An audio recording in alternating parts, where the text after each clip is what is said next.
Your parents bought their first home at 28, probably in the city they grew up in, probably on one income, probably without losing sleep over it.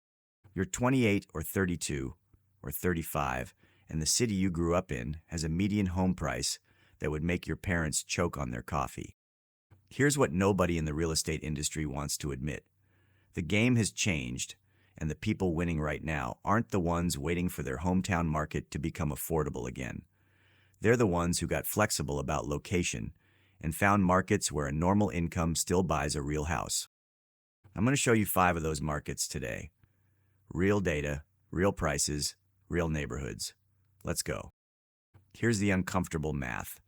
If you're earning the U.S. median household income of around $78,000 in 2026, the standard affordability guideline says your comfortable home price is somewhere between $250,000 and $300,000.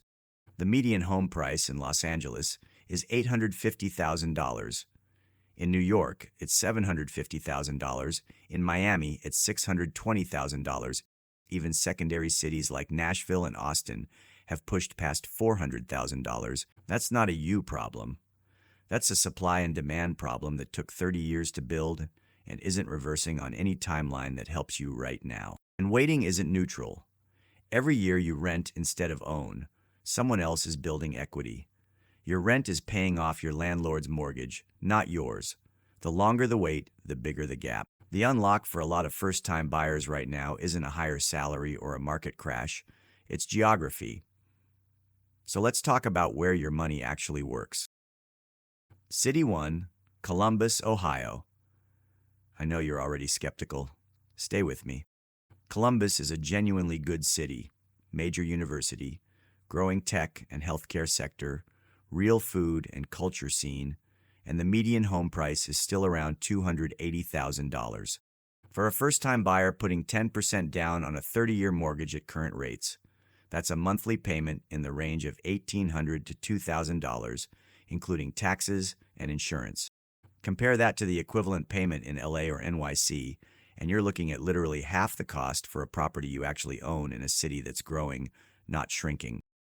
The neighborhood's worth knowing: Clintonville for the walkable bungalow and coffee shop vibe, Worthington for suburban quality with urban access, and the short north adjacent streets if you want to be close to the action without paying short north prices. City 2, Huntsville, Alabama. Huntsville is the most counterintuitive entry on this list and probably the strongest purely financial case. The median household income in Huntsville is over $70,000, higher than the national average, because the economy runs on NASA, defense contractors, and aerospace engineering. These are stable, high-paying jobs that aren't going anywhere. Median home price sits around $310,000. Alabama property taxes are among the lowest in the country at under 0.5% of assessed value annually. That saves you $150 to $200 a month compared to the same priced home in Texas or Illinois, which is real money over a 30-year loan. If you work remotely, Huntsville gives you a strong physical community, affordable housing, and a low cost of living. City 3, Indianapolis, Indiana. Indianapolis doesn't get talked about because it doesn't have a sexy reputation. It has something better, reliable fundamentals. Median home price around $250,000.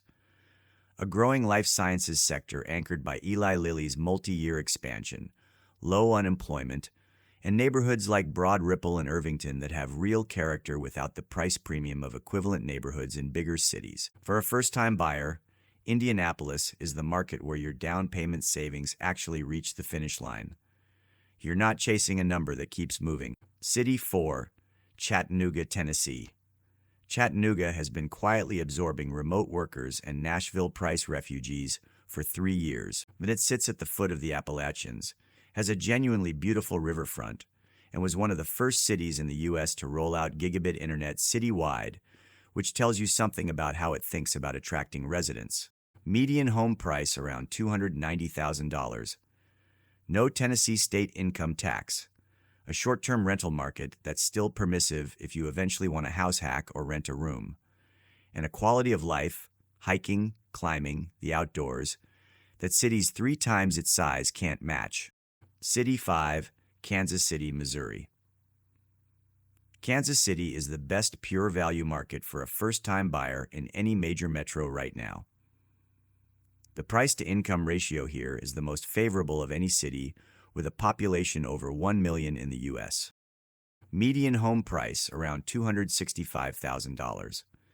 Median rent for a 3-bedroom is $1,650 to $1,900. If you buy and your circumstances change, this city rents well. The Kansas side, Overland Park, Lenexa, has top-rated schools and low vacancy if you're thinking about the long game. But it's not flashy, it's the kind of market that makes financial sense quietly, which in 2026 is exactly what a first-time buyer needs. And here's a 3-step filter before you get emotionally attached to any of these. Step 1. Run the remote work question honestly. Can you do your job from any of these cities, or are you tied to a specific employer location? If you're tied, cross off the ones that don't apply. If you're remote, every one of these is live. Step 2. Check your actual take-home pay against the mortgage math. Pull up a mortgage calculator, plug in the median price for the city, use a 10% down payment, and use a 6.8% rate. If the monthly payment is under 30% of your net monthly income, the city is in range. If it's over, adjust down to a lower price point within that market. That median doesn't mean minimum. Step 3. Spend a weekend there before you commit. I'm serious. Book an Airbnb, walk the neighborhoods you've been looking at online, eat at local spots, talk to people. No amount of Zillow browsing replaces 2 days on the ground. The housing market didn't break for millennials and Gen Z on purpose, but it did break, and the path through it looks different than it did for the generation before us. Flexibility about location isn't settling for a lot of first-time buyers right now. It's the single most powerful financial lever they have access to. The cities I've covered today, Columbus, Huntsville, Indianapolis, Chattanooga, Kansas City, all have one thing in common. A normal income buys a real house there in 2026. That's the bar. They all clear it. Do you want to see the mortgage math worked out in detail for any of these cities? Or you want to understand what first-time buyer assistance programs are available in each state? Those videos are on this channel. Links in the description. Subscribe if you're on this journey. I put out honest, numbers-first home buying content 3 times a week. See you in the next one.